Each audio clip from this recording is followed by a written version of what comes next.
Мынау Ақтөстің баласы. Iya, balası özün balası kottağında. Bu bana. Ama fark ediyor ki biz.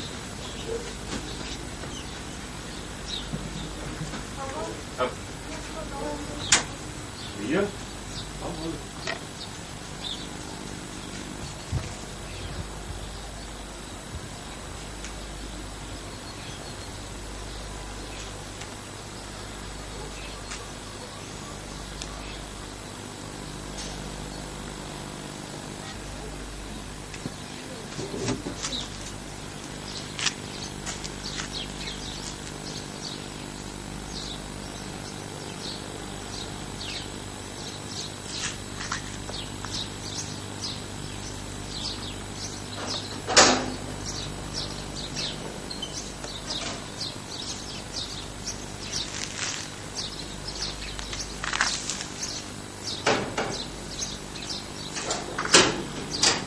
Фотографируйте меня как раз, да?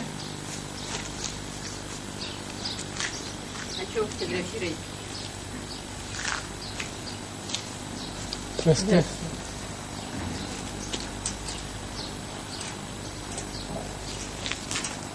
Тастақтағы осынау тыныш та шағын көшеде ақ сарбаздың балалық шағы өткен.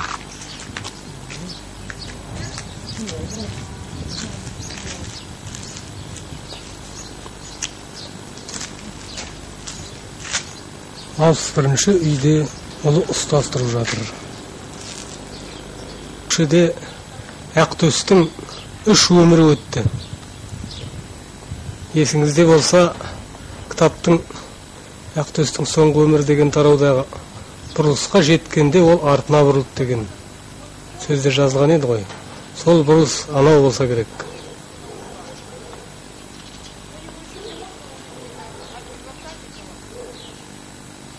Тағы да есіне ұзақ қарап тұрды да көзден ғайып болды деген. Ақтөстің өмірінің соңғы сәтін бейнелейтін тұстар осы жерде болса керек деп ойлаймыз. Ақтөстің үйшігі кезінде Жандос екеуміз жасап едік, қазір есігі жабық, иесін күтіп құлазып тұрған сияқты. Ақтөс бір күні бір күшікті ілестіріп келді деп әңгімелейтін аға. Ұрғашы күшік көшеден ілесіп келген жай қаншық шығар десек, ол оның баласы екенін кейінірек өзінің екеуінің қарым-қатынасын аңғардым дейтін. Сонда ол өзінің орнына ағаға алданыш болсын деп, ағаның есігін күзетсін деп өзінің баласын тастап кеткені ғой. Осы оқиғадан кейін Ақтөс көп кешікпей жоқ болып кетті. Яғни жақсы ит өлім түрін көрсетпейді демекші, соңғы сапарына аттанса керек. Деп соның түсі. Көрдің бе? Ол бұны сіз рұқсат бердіңіз бе? Иә, мына жерде жазылған, автордың рұқсатымен салынған видеолик өлкесі. Көкімбаева дейді, Бағлан. Кандидат, ал қазір доктор. Әйел адам екен ғой. Мына сол ғылыми еңбегі ғой, иә? Иә, ғылыми еңбек. Сол Ақсарбаздың несінің жалғасы, соның зерттеуі. Бұл кітаптан енді диссертация уже қазір жазып жатыр. Ендігі жылда уже қорғауға шығады. Мынандай казахский күй деген кітаптарды көбісі сұлмаған деген қосылған. Асия Мұхамбетова деген профессорымыз. Мінекей. А мынау уже қорғаған докторский диссертация. Мына докторский диссертация картина мира этноса дейді. Бұл диссертация қорғаған Сабина Аязбекова. Ол қазір Астанада институт руководящих кадров при президенте деген. Сол институт басқарады. Аязбекова. Оның жолдасы Аязбеков, ол кандидат исторических наук, философских наук. Оның кандидат диссертациясының атағы исламский суфизм дейді. Өте күшті, өте күшті ғалым. Мынау кітаптың ішінде енді бір енді каркас дейді. Тек сол Ақсарбаздың несі. Кейбір бөлмелер тәп Ақсарбаздың несі. Айналайына бәрді өшірді кірді. Циклмен. Мінекей графиктармен циклын бәрді кірді. Құдайға шүкір. Осының ішінде мен сонда сұраймын, күліп Сабина, сен мені мынау несінде қорытындысында Платонмен, Сократпен, Лао Цзи соның қасына қойып қойдың, бұл ұят емес пе десем, оларға пайдалы болады дейді. Сізбен мынау докторский уже, докторский қорғалған уже 2 жыл қорғалған диссертация. Сол кітаптың жалғасы, сонда қызық, мен өзім кандидат емеспін ғой, мен ешқандай степень жоқ. Асияпаңыздың кітабы казахская традиция музыки, иә. Тағында Маринаның кітаптары бар, соның талай бір көп кітаптар, соның ішінде бәрі. Қазақ тілінде әлі шыға қойған жоқ қой, иә? Қазақ тілінде сол не, не жазып жатыр, бағылан. Павлодардың қызы? Қазақ тілінде жазады.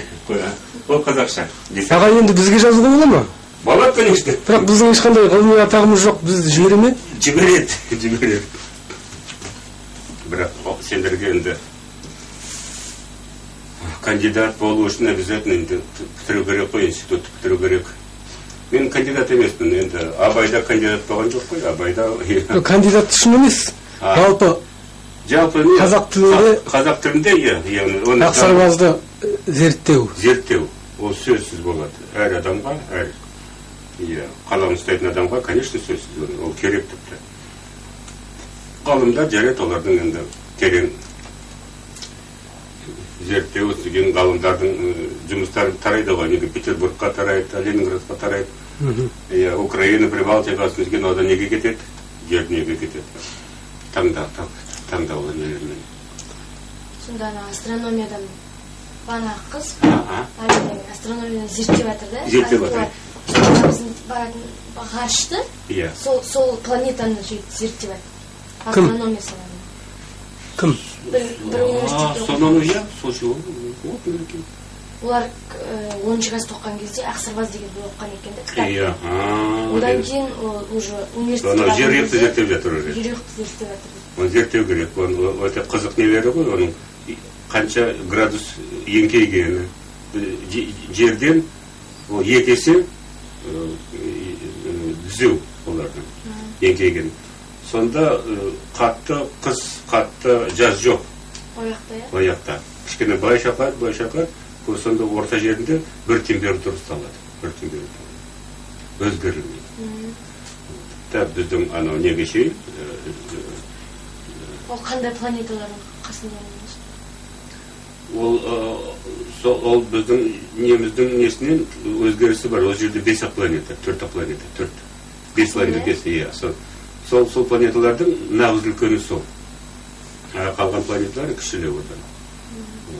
Анда біздің газообразный планеталар, газдан қолғаны, Юпитер сияқты, Сатурн сияқты, бізде ондай планеталар жоқ. Сол 60 дегенмен бітеді. Содан артық планеталар жоқ, қоқым нелері жоқ, құртыштар бәрін дұрыстап құрған планетаны. Бізген оның сондай несі, массасы жерден кішкене үлкен болғаннан кейін, оның угылды түзеулігі болу керек. Массасы жерден үлкен болып, мынандай наклон болса, ақтарылып кететін. Ол дұрыс оны зерттеп жатқаны. Олар түсінді бұл саусағын сор болғанын білем емес, ғарыштан келген. Жанына осы әңгіме болды ғой. Қазір молдалар айтады. Молдалар да осы мешітке барған кезде сол оқиды екен де. Бізде осы бізді құтқарып алатын Нұх пайғамбар сияқты біреу бар деп ше. Кеме келген кезде бізді құтқарып алатындай бір адам бар. Олай сөйтіп мешітте де сол қазір оқытатын сол сондай оқытады. Бірақ қайда екенін білмей жүрміз деп айтады. Ол осы неде бар, бірақ ол қайда екенін білмейді. Оны, конечно, оны енді адамның енді сезімі, басқа жерде бір алыс бір жерде қуысты іздеу керек, біздің жерде емес енді. Не Арабияда, не Индияда, не Қытайда, кейбір... Қазақстанда деп ойламайды. Жоқ, кейбірлер эскимостар дейді. Басқа планеттан келген біреулер Австралия тұрады екен деп сөйтіп. Адамның сезімі сонда пайғамбарлар өздері бәрді тірілі жүргенде бәрді қуған бәрді оларды. Ақырғы пайғамбар сөйтіпті ғой. Бәрі туыстары басқа секталарда сөйтіп бір адам бар дейді. бірақ оны басқа елдермен иштейт да. Сосын жапондықтардан шығады деді ме, қалай деді? Жапондықтардан шығады. Ол жапон адамы деп иштейт. Ол енді жарайды, енді олар енді тартқанда енді дамаған бай халықтарға тартады. Сөз енді несі техникасы биік Японияны. Ал ақырғы пайғамбардың туған жері өңкей не дала, Сахара. Түйелерден басқа оның несінің туған ешкімі көргенде жоқ. Тап сол ортасында туған. Шатырлы. Олар кейі білмейді. Арабтар. Шатыр. Киіз үй, ол дамыған халық уже киіз үйге жеткен шаңырақты архитектурасы. Анау не жағын көбісі көлеңке беретін жай шпелектер не. Солар бар дейді да, ана неде. Күміс планета дейді олар. Кітапқа ұқсайды дейді, сол планета айтқандай. Кітаптағы да ұқсайды деп айтып. Енді қазір Американың нелері, ғалымдар зерттеумен 3-4 системаны тапты. Жұлдыздар планетасы бар. Сонда олардың енді телескоппен оған жетпейді, мынау гравитациясының өзгергені, күннің қасындағы, жұлдыздардың қасындағы гравитациясы қалай өзгерген, оны приборлармен оны ұстауға болады.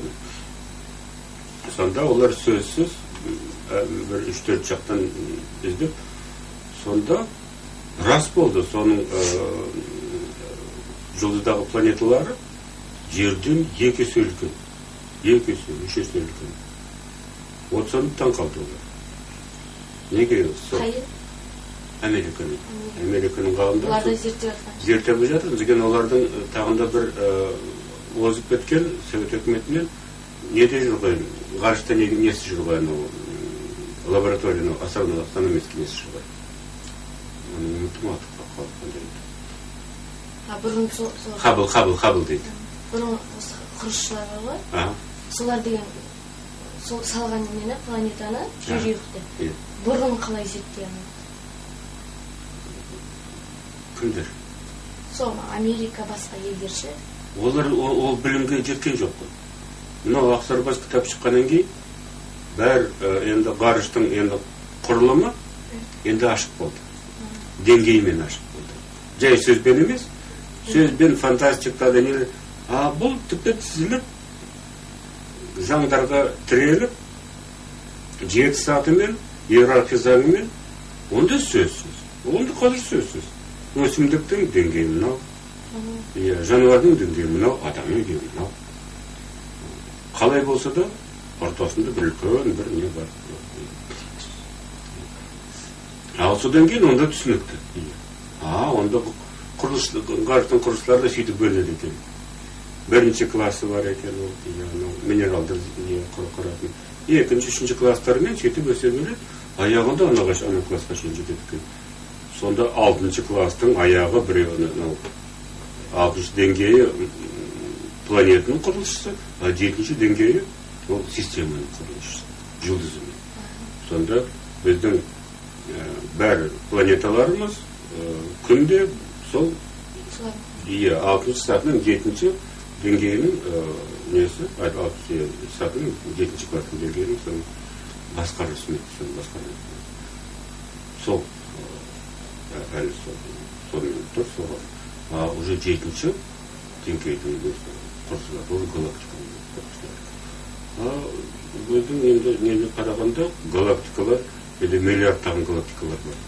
Жыл сайын ашылып жатыр галактика. Аяғында қазір келді, осы анау Хабблдан енді Хабблға көмектесіп тағында бірден шығарды ғой, үлкен бір 9 этаждай ұзын нені шығарды телескоп, бірақ ол телескоп көзбен көрмейтін, анау нені инфракрасный, анау радиоизлучениені толқындарды ұстайтын телескоп. Ода телескоп шықты, ол телескопта көмектесіп, сол телескоптан енді талай енді ұлы нелер, білімдер нелер келіп жатыр лабораторияларға солардан. Одан олар енді қазір аяғында келді біздің вселенныйымыз, біздің миллиардтан галактикасы. Ол барақ сияқты екен.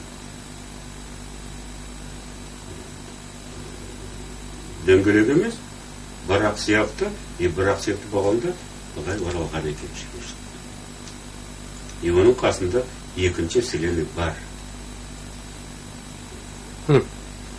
Екінші кеңістік ол қандай кеңістік? Ол да біздікі ме? Жоқ, ол басқа кеңістік. Біздікі емес. Мүмкін антиматериядан құрылған, терезеден отражение сияқты болған шығармады. Бірақ уже неден зерттеуден уже сөзсіз шықты сондай түсінік. Бірақ ona неге көрінген? Көрінді.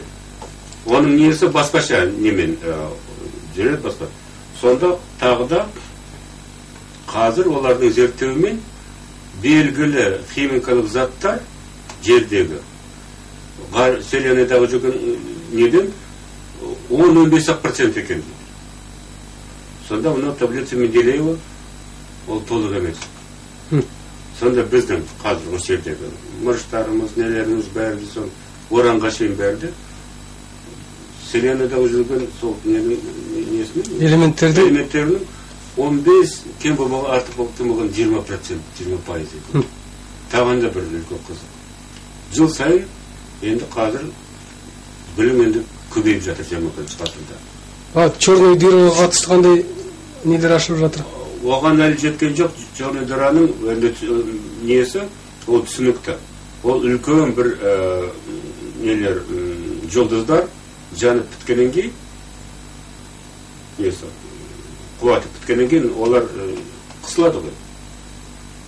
Ал кішкентай біздің күн сияқты жұлдыз болса не болады? Карлик болады, ақ карлик. Одан үлкен, 10 есе, 100 есе үлкен жұлдыздар бар ғой. Олар қысылғанда, онда қара тесік болады екен онда. Материя әбден жойылған емес, сондай бір-біріне жақындады, молекулдар. Сонда тесік болып көрінеді. Бірақ ол тесік емес. Бірақ оған жақындаған қазір тапты бір-екі жұлдызда, екі галактик қазір. Бір-біреуісіне соғылып, содан үлкен бір не шықты екі жаққа. Жұлдыз, е? Иә, жұлдыздың несі қуаты шықты. Жұлдыз емес, екі галактика қазір. Үлкен катастрофа болып жатыр. Екі галактика бір-біреуіне соғылып, сонда жұлдыздар бір-біреуіне соғылып, сонда от болып, тіпті атом бомбы жарылғандай, сонда немен рентгеновский излучение, излучениенің бәрінде қарағанда, сол екі галактиканың ненен шыққан. Бізде жарылыс болғанда волна шығады ғой, зіріме волна. Ол жерде не шығады екен? Излучение. Қуат, энергияның қуаты. Сонда екі бір ұзын прожектордың несіндей қуат шықты. Соның ішінде. И уже бір жағының көріп тұр, сол жерде тағында бір қара тесік болады, үлкен қара тесік. Ол жерге жақындаған кеме, метеорит, комета, оның ішінде жоқ, құрайды соның ішінде. Антимерға қатысы бар ма? Жоқ, антимердің қатынасы жоқ. Антимермен біздің кездессе ол қолма-қол сразу не болады, аннигиляция.